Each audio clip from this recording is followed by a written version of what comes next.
and in the gastrointestinal pathology series, today we will be discussing about gastro-esophageal reflux disease. And a 35-year-old patient presented to OPD, outpatient department, with heartburn. On examination, he is obese, alcoholic, smoker, and he lost his taste sensations. His teeth appears to be discolored. This is a question which is just made for the overview of all the risk factors and clinical presentation in a GERD patient. So here, first we have to know what are the risk factors associated with GERD. The most important risk factor is transient lower esophageal sphincter relaxation. That is, the lower esophageal sphincter relaxes for a short period, and during this short period, the contents which are present in the gastric region are being regurgitated. So this is the most important risk factor. And other risk factors which are important are obese patients and the alcoholic patients, smokers, and pregnant females, children, and also the hiatal hernia. These are the most important risk factors, and out of these, the most important is transient lower esophageal sphincter relaxation. And what are the clinical features associated? Mainly, we have to remember 3 points. The first one, which is already mentioned, is the taste sensations will be lost. That is known as sore bash. As the acid is being reflected into the esophagus, the patient feels as if he has lost the taste sensations. And the second clinical feature, the teeth gets discolored. This is also due to the acid which is being reflected from the gastric region. And the third clinical feature is heartburn. That is retrosternal pain.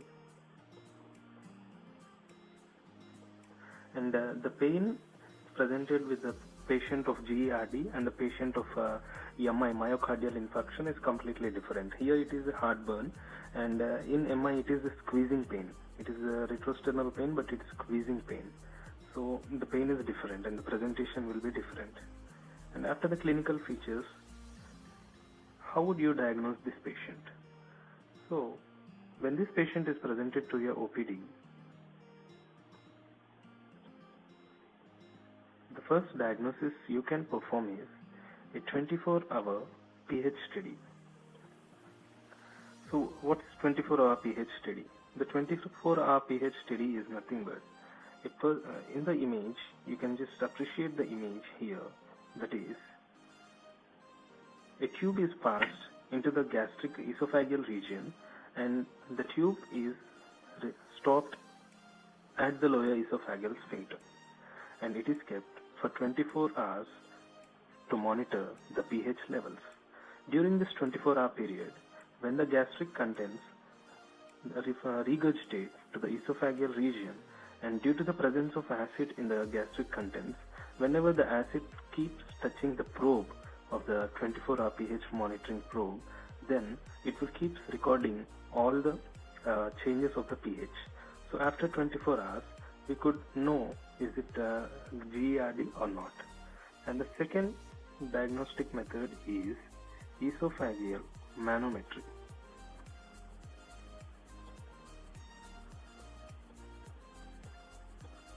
So this tells us the pressure of the lower esophageal sphincter. So the pressure is decreased. And the third, which is confirmatory diagnostic tool, is endoscopy along with biopsy. So here this is a confirmatory diagnostic method. During this, So this is the stomach. For example, in the lower esophageal sphincter, this is the lower esophageal sphincter, and the stem cells which are present in this region, they convert one epithelium into other epithelium. What is the epithelium in the esophagus? It is stratified squamous epithelium, and this epithelium is converted into intestinal columnar epithelium.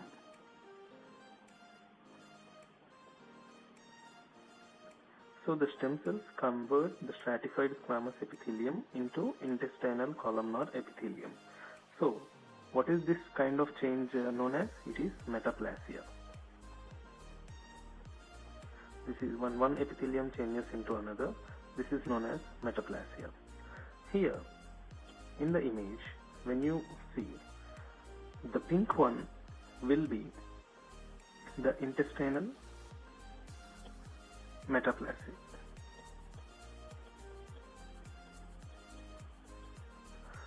So in this condition, when a patient has two types of epithelium, that is, the one above is stratified squamous, and the lower esophageal sphincter, it contains columnar epithelium.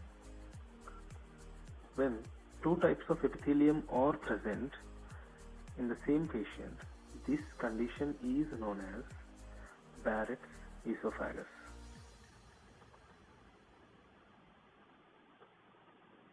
So Barrett's esophagus, it may convert into cancer also. So this type of cancer is known as adenocarcinoma.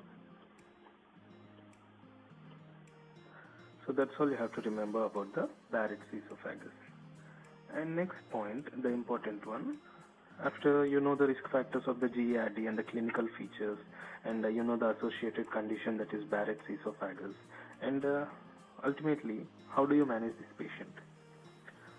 As the gastric contents are regurgitated into the esophagus, there is more HCl, that is acid, pushed into the esophagus. So in this problem, you have to decrease the level of HCl. This is mostly done and perfectly done by proton pump inhibitors. So the drug of choice is proton pump inhibitors. And the second one, due to the